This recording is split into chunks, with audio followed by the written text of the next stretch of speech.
Hello, everyone, and welcome to the CoROM Podcast. This is where academic medicine meets remote, austere, and resource-limited areas. Welcome to the CoROM Conversations. We're going to discuss over-the-counter meds for your austere primary care clinic. My name is Aebhric O'Kelly. I am a paramedic. And Dr. Vasios, you can introduce yourself. Hello, I'm Bill Vasios. I'm a PA, and I just recently finished my PhD in education. Still sounds weird to hear it. Rolls off the tongue. Sure. So we need to be good at over-the-counter meds because in an austere environment, not only are they easily replaceable with any pharmacy, they last longer. A lot of these are tablets, and they take up less weight.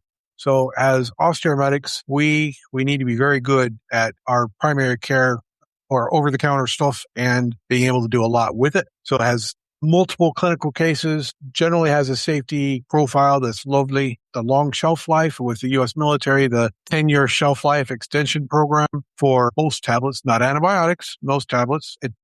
They're very small, very low weight, and they store really, really well. And there's tons and tons of evidence. So we're going to jump right into this. And go ahead and pop in if you have any questions, but we're going to go through symptoms. So let's talk about one that is very common. So traveler's diarrhea, we've all had it, and it could be from just loose stools to full-fledged 3 to 5 explosive diarrheas per day, which at the moment we're having a really big outbreak on, was it Cryptosporidium?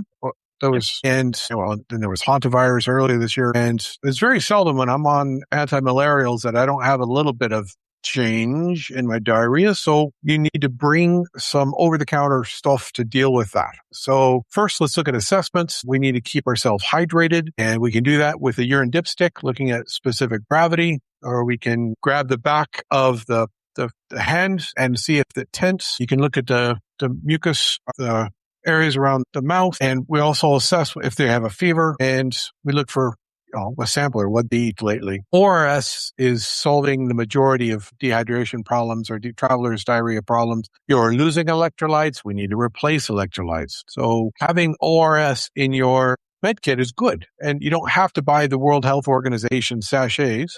You can make it. And in our field guide is the World Health Organization, how to make ORS. You should have that. And ORS, it does say oral, doesn't mean that you can't rehydrate somebody rectally, and you can put it on OG, NG as well. And now let's talk about Loperamide. So are we going to give Loperamide to everybody? How many would be happy giving Loperamide on the first sign of diarrhea?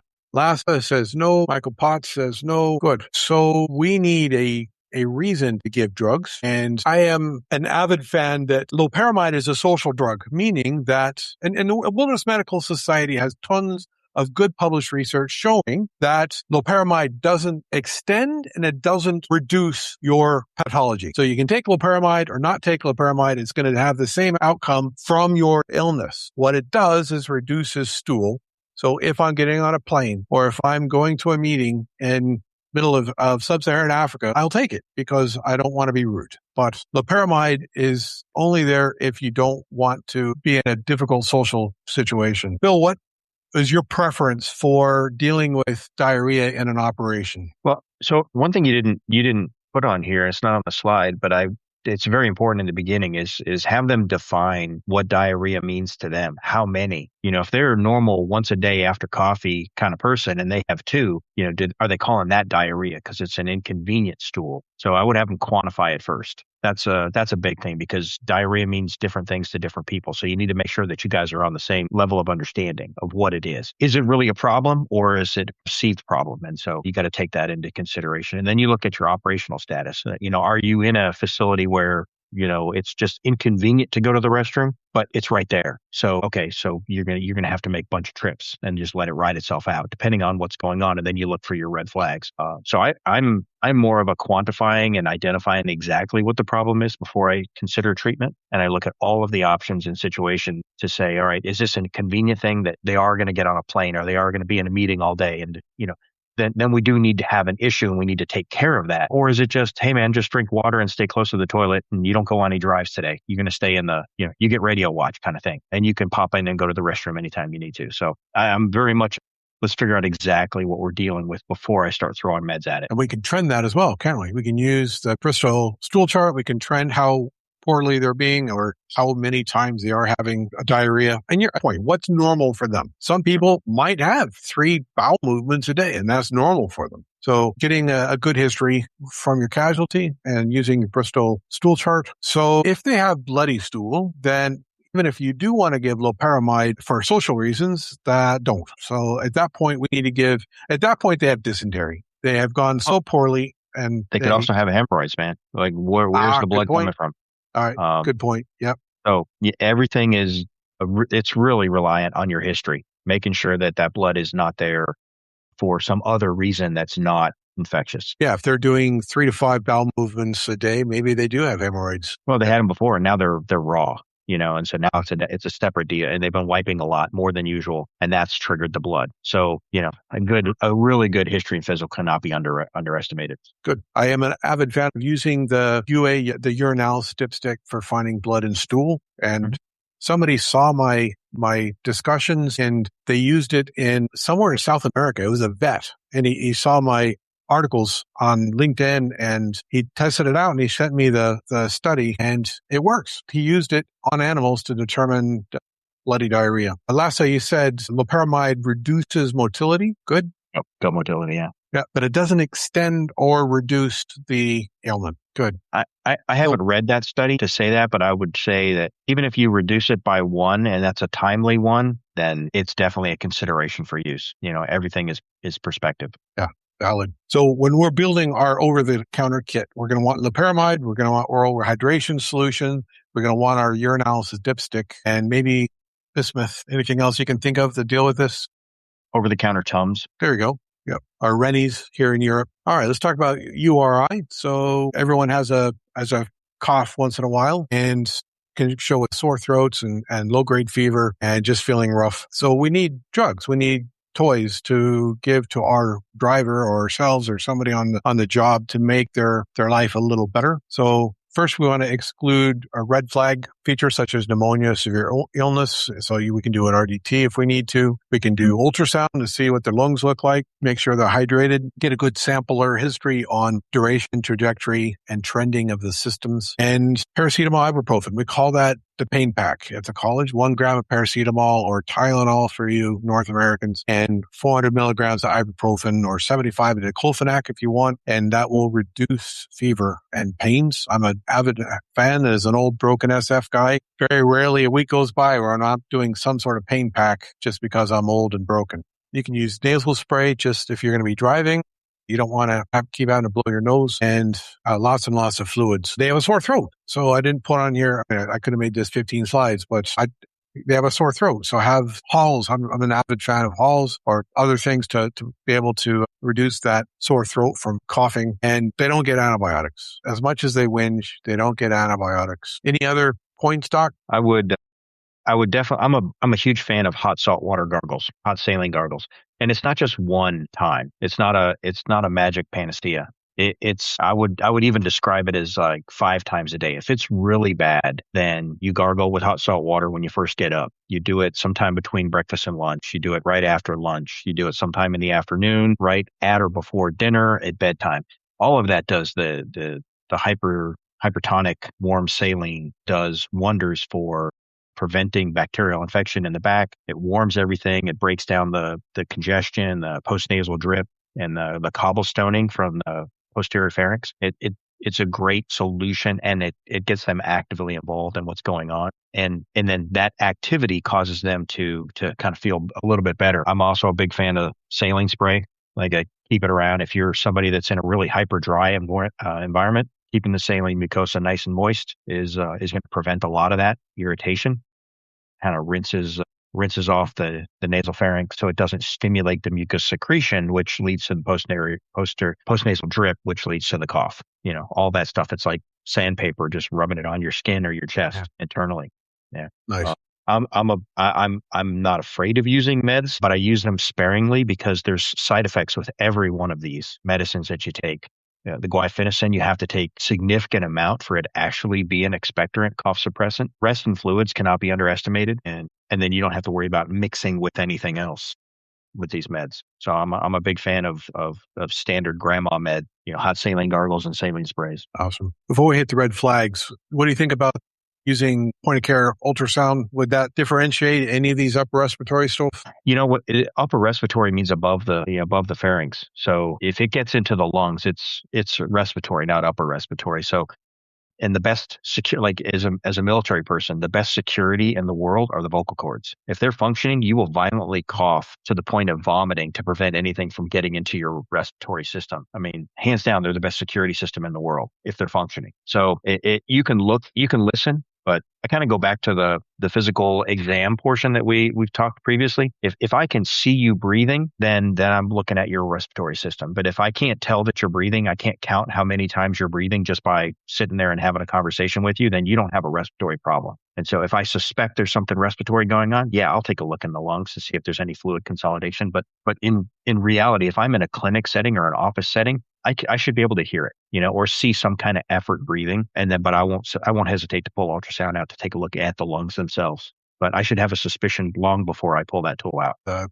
Rule in, not a rule out. You have a question in mind as you do an ultrasound, and the question is this confirming what I already know? Right. Well, and then they'll complain too. If they've been coughing for a while, they'll complain of this, midline upper chest kind of scratchiness. And they'll tell you, swear up and down that it's in my lungs, but it's not. It's just that irritation of coughing. It's very unlikely. Let me walk back my statement. It's very unlikely that it's in their lungs if they're complaining that. But that postnasal drip will cause that repeated cough, and that's a sandpapery type irritation that feels like it's in your chest, but it's still upper respiratory. Awesome. So red flags, hypoxia. So we haven't talked about SpO2. That needs to be whacked on and trended. But you're going to have clinical signs that you need to do that before you actually need to do that. Chest pain. Well, Bill just said that you can have chest pain from coughing anyway. So is it radiating anywhere? For those of us who are old guys, sure, you can have enough stress in the body that would cause a cardio involvement, but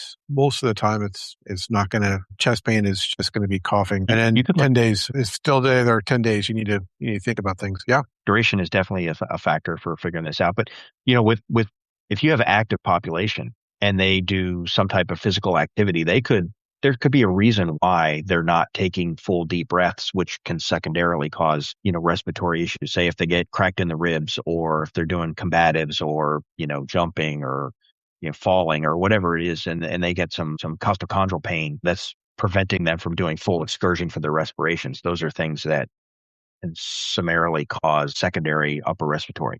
You can get a head cold and a congestion or a contusion to your ribs. That combination, kind of sets you up for really thinking it's in the respiratory system, or at least increase your suspicion. Let's talk about another common one. So musculoskeletal. So we're looking at sampler to find out what happened to them, or you saw it happen. You get a mechanism of injury, any deformities. I like CMS, circulation, motor, and sensory checks past the injury or at the injury. If they can do the Ottawa ankle rule, can they step on their foot, or can they move the injury? And red flag any fractures. We can use ultrasound to see fractures, but that's a rule in, not a rule out. Over the counter. So Diclofenac gel for topical. I'm an avid fan of that for my back, which I screwed it up jumping, and I still use it here. I'm pushing 60. I'm using it a bit more, and I'm surprised. We get 5% here in Europe. I tried to get some in the States last Soma, and it was like 1%, and it works surprisingly. Like you don't think that it would pass the skin barrier. Yeah, Voltaren, same thing. Yep.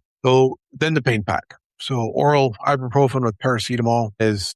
So there's a study that was, 10 years old now, 15 years old. And they did a comparison of 1 gram of paracetamol and 400 milligrams of ibuprofen to morphine. And they found it's equal to 2 milligrams of morphine. Now, if I have a fractured ankle and you give me 2 milligrams of morphine, it's not going to do much, but it'll take the edge off. So pain pack will take the edge off of a 7 out of 10 pain. You know what? That's better than nothing. They've combined it in the States now. They have a combined acetaminophen ibuprofen tablet. They put it together. I think it's only 500 milligrams of acetaminophen and 400 of ibuprofen. Yeah. The study showed the 500 is all you need to potentiate if you give the opioids, it helps with opioids, and it helps with NSAIDs. That's 500. I like the extra 500 because that's also a good pain management. Just one kind of paracetamol. I like to get the patient involved in the assessment of what level of pain they're in, along with the dose they take. So if I give them, combination here, the pain pack, say you've got one 500 of Tylenol and one 400 of ibuprofen, and you're telling them if you have 10 out of 10 pain, then take the full dose. But if you only have 5 out of 10 pain, then take a half a dose. And so what you're doing is you're giving them parameters. And this, if you make the safe assumption that your patient's intelligent to a certain level. I mean, it's better to make that assumption first, at least, and try to work with them. And when they get the squinty eyes, like, I don't understand what you're saying, then you can tailor from there, taper your explanation down, but give them the benefit of the doubt and explain to them, if you're a 10 out of 10 take the full dose. But if you're only 5 out of 10, take a half a dose. And then what you're doing is you're getting them involved in the assessment of what their pain is, and you're giving them guidelines for how to treat it. Those patients are going to do better overall because, one, you're involving them in the treatment plan and you're giving them guidelines. What'll typically happen if you just see somebody on a Monday and you give them the pain medicines, well, they're going to take it and they're going to feel fine. And then on Thursday, they're going to kick some table or hit a corner coming around. They're going to come in and follow up with you on Friday, and they're going to say that their pain is still 10 out of 10. And they're going to forget the 3 days that they weren't in pain, right? Because they had no assessment during the process. They were taking medicine versus treating pain. It's like, it's been 4 hours, it's been 6 hours, it's been 8 hours, I'm taking a pill. And they're just following a plan, and they're not really doing an assessment. So they don't know how well their pain was or how bad it was. They just know that they've taken all their meds. They don't have any left in the bottle, and they bumped their elbow before they came in, and now it hurts again. And so that's a wasted week of treatment. So it takes a little longer to explain it, but in the end, it's actually beneficial because you're involving the patient in the treatment plan versus just giving them something to do. So it's technique. I mean, obviously it doesn't work for every patient, but when it works, it's amazing. Another thing I like to do whenever I give, any drug, is I tell the patient, oh man, this stuff is awesome. I use it all the time. This pain pack is, man, there are so many stuff. This is going to be golden, man. This is brilliant. And it works better. As long as you have credibility with them. Yeah. Yeah. Fair enough. You're selling it. And sometimes you need to sell it. Placebo is a powerful medicine. Indeed. So looking at treatment, rice, and I left ice in there because I wanted to talk about the rice treatment. Ice is starting to go away. So no one's come up with a mnemonic for RCE. So it's rice, but just don't use wait, we can use ibuprofen. You can still use rice. The I is no longer ice, it's ibuprofen. So I don't know. I think every study out there saying ice doesn't work. I don't know. I don't like the methods for how they do the study. And I don't think that they give enough explanation. I don't know. I've used it myself and it feels great, anecdotal, but it's kind of hard to reproduce competence. So yeah, I don't know. Go along with the explanation. Even if it doesn't reduce swelling, it's good research on it reduces pain because now you're focused on the ice pain and not the. Yeah. Well, if you have ice, the instructions, if you give them, an ice pack or something to put it on the skin, if it hurts because it's so cold when you put it on there, well, then you're stimulating more pain receptors. That's a problem, right? So do you put a towel? You put a paper towel? Some people have a high tolerance. Some people start off with, a wet hand towel, and then you put the ice on top of that. That's a different temperature. So there's no standardization across the board. So I think that it's getting a bad rap. I don't know. Fair enough. Anybody in the group here, like, do they still recommend it? Do you guys recommend it? Do you use it for yourself? You use it for yourself, then why wouldn't it benefit your patients? This is a conversation, not just between me and Aebhric. You guys have a ton of experience. Yeah. Still use it? I do. So, yeah. So avoidance. The thing with the pain pack, I like it. As an old SF guy, I use the hell out of it. But I have to remember that it attacks my liver, right? There's your paracetamol. And it attacks my kidneys. There's my NSAID. So there's a boxer going on the inside of my belly, just boxing everything. So you got to be careful that you don't overdo it. Let's talk about allergic rash. So this could be any type of contact dermatitis. Growing up in the States, the poison ivy, poison oak. As a kid, I actually went to the emergency department once because of poison oak. Not a good thing. And what I found, partly because of my childhood, partly because of using it, partly because of looking at research, oatmeal. So if you get oatmeal, ground up oatmeal, and get it really wet and soapy, you use that white stuff coming out, put it on your rash, let it dry, and it dries out. And it feels amazing. And I've used it as a clinician as well. And if there's any dermatologists in the class, you just go ahead and start writing me a terse email, but dermatologists don't like this. If it's a wet rash, dry it. If it's a dry rash, wet it. So urticaria is a wet rash. So we need to dry it. Hydrocortisone is brilliant. It dries it. What else can we use? Anyone have a favorite thing that they use with rash? I've used topical Benadryl, diphenhydramine, Nice. Yep. hydrocortisone. That works. Hydrocortisone. Good. I've not Green used tea any of the wraps. cold tea wraps. I've not used that, but Yeah. So as a reformed hippie, there is research, and it's called a styptic. I studied herbalism a bit before. Yeah.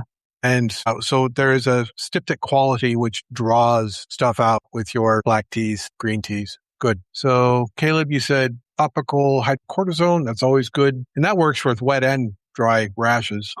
Clofedramine is Piriton. It's like, yeah, so it's going to be like DPH, diphenhydramine, except for some reason here in Europe, we can't find diphenhydramine very much, which every time I go to Soma, I get another bottle because 25 of DPH is good stuff. But Piriton works just as well.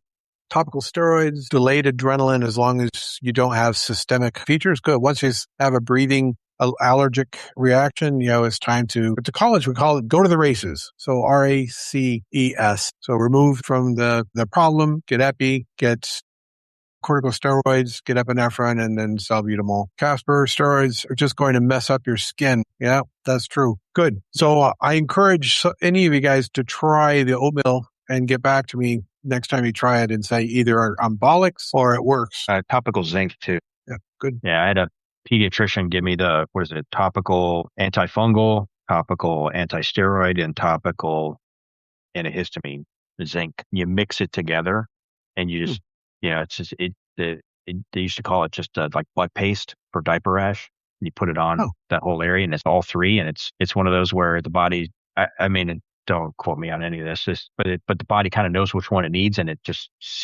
seals it off and it just does a really good job of cleaning it. I've never spent the time to figure out biochemically, why does that work? It just does. So yeah, Boudreaux's good. I think if you look at Boudreaux's, it's literally just 40% zinc or something. Okay. It's not the combination of it, but you just mix 1 of all three of those things. The antibiotic, the antihistamine, and the zinc, and you just stir it up and just apply it with a tongue depressor. Lassa says here in Germany, we do have diphenhydramine. It's called something else, Fentastil. Good. Okay. So moving on to insect bites and stings, which is kind of similar to rash, can be. Whenever we teach in Malta, there are mosquito problems, and it's definitely an issue pretty much everywhere you go. But for some reason in Malta, man, they just like to bite. So assessment, see if it's systemic yet.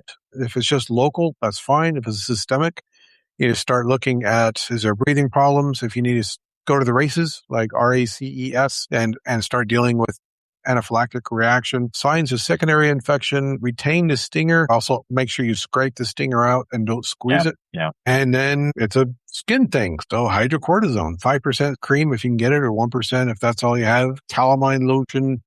I've had that, and I don't have as good treatment with calamine lotion for some reason. Not that it's pink. That has nothing to do with it, but I think I've had better action with hydrocortisone. What do you think? I've used both. I think when the calamine lotion goes on, after a while, it starts drying, and that's almost more irritating because it cracks the skin and it makes it feel like something's itching. Yeah, my parents' solution for that was just to put more on. So, yeah. Awesome. Yeah. Oral antihistamines, cold compress, which always feels awesome. I like ice. So maybe that's a good indication what we were talking about earlier. The pain of the ice, I focus on that instead of the problem with the bite. Don't take systemic corticosteroids. Yeah, Bill. Well, I was going to say, going back to the ice thing, the way I give the explanation for using ice is, put it on so that it's cold, but not painful. And so whatever layer that you need between your skin and the ice is subjective to you. So sometimes it's just a paper towel. Sometimes it's a hand rag. Sometimes, whatever, a moist hand towel. And then you put it on there and you want to leave it so that at about 10 minutes, the skin gets kind of numb to the touch. So you take it, it slowly builds up to that really cold. After about 10 minutes, you can scratch the skin and it should feel kind of numb. Then take the ice off. Let the body warm it back up. Just do body stuff. Don't apply heat to it. Just let the body circulation warm it back up.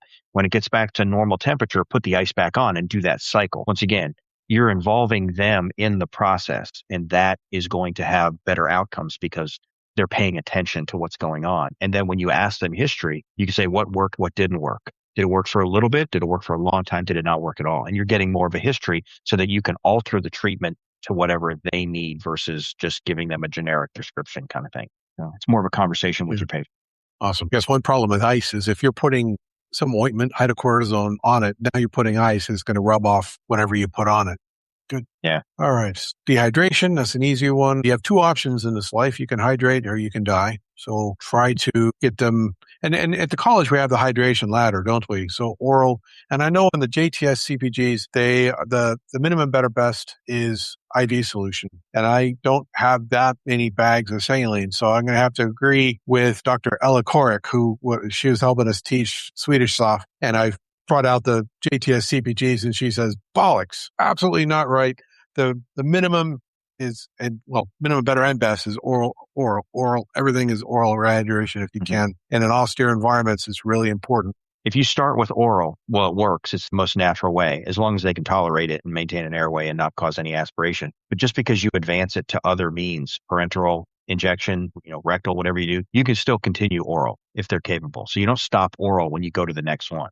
It's oral and as long as they can tolerate it. And not a third spacing problem if you do oral. Correct. Or rectal. Yeah, good. If you do dermatitis, I guess you could have a third space. That is third spacing. So dermatitis would be a problem. But I've only done that on animals. Yeah, for peds, it's common in Africa, sub-Saharan Africa and Asia. Yeah.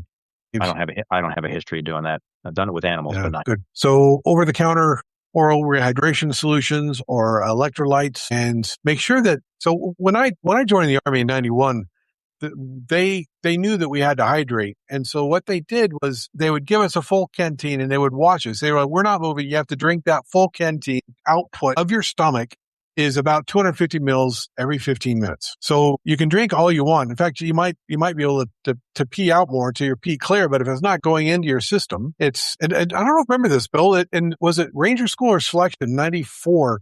There was 4 people that died because of hyponatremia or not dehydration, hyponatremia. I don't remember if it was Ranger School or Selection, but I remember something along and there's a big follow-up on that. And they then finally changed. Look, it's 250 mils every 15 minutes. And that's when we're getting our Camelbacks, 95, 96 Camelbacks came out. So sip. You need to sip 250 mils every 15 minutes to rehydrate as best as you can orally. Anything else you want to add to that? No, I watched somebody that had a little bit of information and was applying it completely incorrectly. Just somebody I was watching traveling. He had a little bit too much drink the evening prior, and the next day he was trying to hydrate and he was just pounding full bottles of water, the 500s. He was pounding the 500 and then he would stand there and he would like put his hands on his stomach like, oh, and then he would vomit it right back out and he would go grab another water and he was just pounding it. And I watched him more out of morbid curiosity to see how many times he was going to do this. Like I applaud his dedication, but then I was like, hey, why don't you try just sipping that water for, I don't want to dehydrate. Like, I'm watching you. I'll watch you. Just try this. And he was like, oh, wow, I didn't throw it back up. It was, but applaud his effort. The guy he was determined. It was awesome. Yeah. Awesome. All right. Let's talk about heat illness. That goes hand in hand. So drugs for heat illness is going to be similar. So oral rehydration, aggressive hydration. At this point, I would discuss maybe using IVs if need be. What do you think, Bill? I mean, anything to drop the core. So how do you drop the core temperature, which is down in your, your red flags? You put ice, you put, cool packs, submersion, misting, fanning, all of these things to get that core body temperature down. So IV fluids are just part of that process. I'm a fan of aggressive misting and fanning just because we don't have a lot of like WMS. They did a study last summer and it was ice and they measured by rectal temperature. Like that is the best way, ice bath. And I'm like, where are we going to have ice baths in sub-Saharan Africa or Middle East? But mist and fan. Yeah. Yeah. Shade. You don't underestimate the odds. You forget it sometimes. It's staring you in the face and you miss it. The only thing about the desert is that the bottom 30 centimeters is 10 degrees Celsius hotter than everywhere else. So shade and get on the bonnet of the SUV. Any way you can get them off of that heat that's right on the ground. And then they'll have more access to wind and so get them shade. I'm glad you said that, Michael. Good. So going back to Thrower's comment in the chat about preemptive cooling of IV fluids. I think cool fluids would be fine. You don't want to go to the extremes, I think. And it's kind of like when the fresh whole blood administration too, they talk about heating the blood when to put that in there. You don't want to put cold blood in the body. It dropped the core temperature by, I think, 1 degree centigrade. Does anybody remember off the top of their head? I'm pulling the the dusty memory. So it will affect the internal core temperature, but not as much as you think, because the body's going to warm it pretty quickly. So I think having cool fluids in there would be a benefit, because you're moving in the right direction, but you're doing it slowly and controlled. I don't know if that answers your question, Thor. Wouldn't it? I vaguely remember something about heart palpitations. If you're super hot and you put cold fluid, it goes through the heart. Doesn't that cause problems? The body doesn't like to do anything fast. So if you're taking external temperatures, you want to get it down, but you want to be controlled in the process. So I think cooling that fluid wouldn't be a bad idea. I don't know.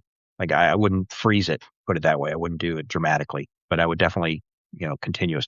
You want to make sure that the organs don't start shutting down, and so you're going to stay hydrated to keep everything going, maintain that perfusion pressure, and then check urine output.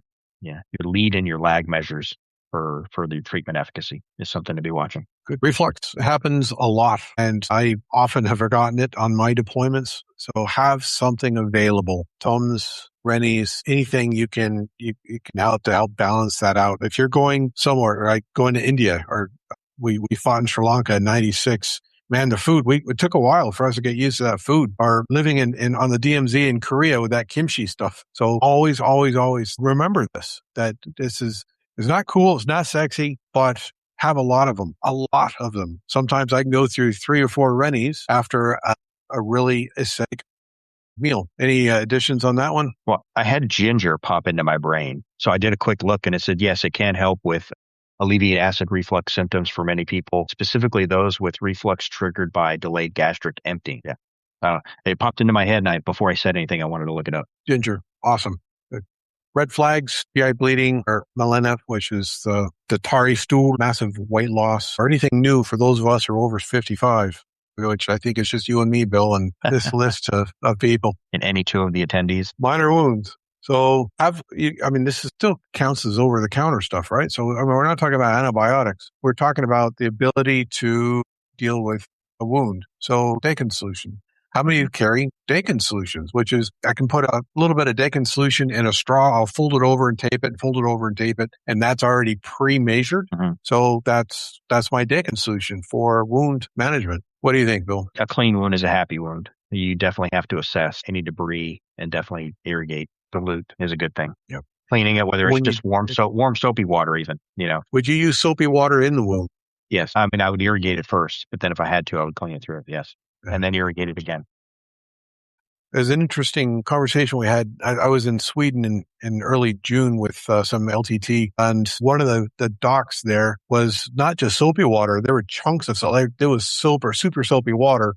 And he's saying that's the only thing to really get in there and get rid of all the stuff. And I was surprised. I'll be honest. Soap in the wound it kills you as well as him, but he's a surgeon. I'm not. So So how does laundry detergent and soap work? What it does is it provides that film that allows everything to be swept away. So it provides that barrier surrounding it, and it lubricates everything. And I'm probably messing this up, but it makes it easier for the debris to be washed away with the rest of the irrigation.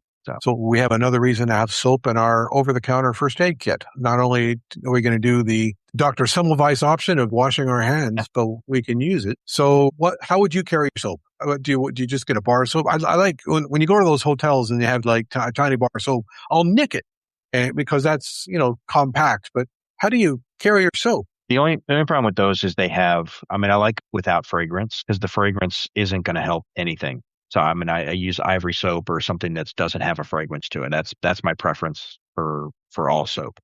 So I like your comment, Casper. It's funny. Yeah. Do you think liquid soap would be better for wounds because there's no chunks of soap material? It's possible. Once again, the lack of fragrance. If you can find something, liquid is easy to carry. Same thing with the solid bar. It really depends on what you have. The single-use ones, yeah. Yeah, the single-use soap device. Mm-hmm. Good. I remember a talk from Dr. Jennifer Gurney, and it was in the CBGs as well. She said 9 liters of irrigation is not unheard of with a dirty wound. It's way more than you think. It's way more than you think. It's not just running your hand under the water for a couple of minutes or a couple seconds. It's irrigation. At the college, we have a rule of thumb of 3 liters minimum. You can go to 9, but if you don't do 3 liters, you're losing cool points. Michael Potts asked about alcohol, like alcohol in the wound. And I'll quote Dr. John Hagman, who's one of the writers of the TCCC. And he said that if you put anything in the wound that kills the bacteria, it's great. But if you put anything in the wound that kills you as well, that is now, your dead tissue is now food for the remaining bacteria you have. So alcohol will kill bacteria. Fantastic. But so instead of 500,000 bacteria in the wound, you have 50,000 bacteria in the wound. Excellent. Your body can deal with that. But now when you use alcohol, or when I was growing up in the 60s and 70s, it's iodine for everything. So iodine and alcohol are killing your cells. Now there's dead cells, and the 50,000 bacteria that are left have lunch. So alcohol isn't the best option. What are your thoughts on that, Bill? I've not used alcohol to clean a wound, so it's not popped into my top 5 things to do. Surface of the skin, yes, different story, but not inside the wound. Casper said WMS doesn't recommend anything other than saline. I remember one WMS conference, somebody says if you're willing to put it in your eye, you can put it into a wound, which I thought was really clever. So no, I wouldn't put alcohol in the eye. I'd put normal saline or tap water. And there's Hibiclens as well, but who carries Hibiclens in the wilderness? So yeah, I don't disagree with that other than saline stuff. If I did any kind of soap stuff, I would definitely do as much irrigation afterwards as possible, because I'd want to get that out there. I think the soap would facilitate getting some of the larger chunks, the pieces that would otherwise get caught, but the rest of it is just going to be tons and tons and tons of irrigation. My favorite is shaving cream. And no, it wouldn't go into the wound, but shaving cream to wash everything outside the wound, scraping away from the wound, will get rid of all of your dirt, grime, blood stuff. Because you got to clean around the wound as well. All right. So I saw that, and then I started testing it in Malta on my master's and bachelor students, and it works really well. And surprisingly, with shaving cream, it doesn't take much. The first few times I was doing it, we would look like white zombies with shaving cream everywhere. You just need like the size of your thumb. If you have a shaving dollop of shaving cream the size of your thumb, that cleans the entire arm. It's awesome. And then you don't need water to clean it out again. All right, we have 10 minutes left, and I left this last slide for this discussion, and I am looking forward to hearing what everyone says. We are going to build an austere medicine kit. What are we putting in it? You can share screen or you can put it in the message. Basics first. What are we looking for in the basics? So what analgesics? What antihistamines? Gauze, saline, paracetamol. That's always a good one. The most urgent meds. Cytoprazole. You called it out. Things with more than one use. And we've talked about that this whole evening. You need to have lots and lots of uses. Foldable basin. I like bin bags. I like bin bags because you can use it for if your ICU patient is defecating, or you can blow it up and put it behind the patient to raise the head 30 degrees, and you can make a basin out of it. Cling film. Lasso, we're not even going to have a conversation tonight about what you can do with cling film. Maybe that's next CoROM Conversations. We'll just have a dedication to cling film, and it'll be 4 hours on everything we can do. But yeah, definitely some cling film. I have a source here in Germany, a cling film.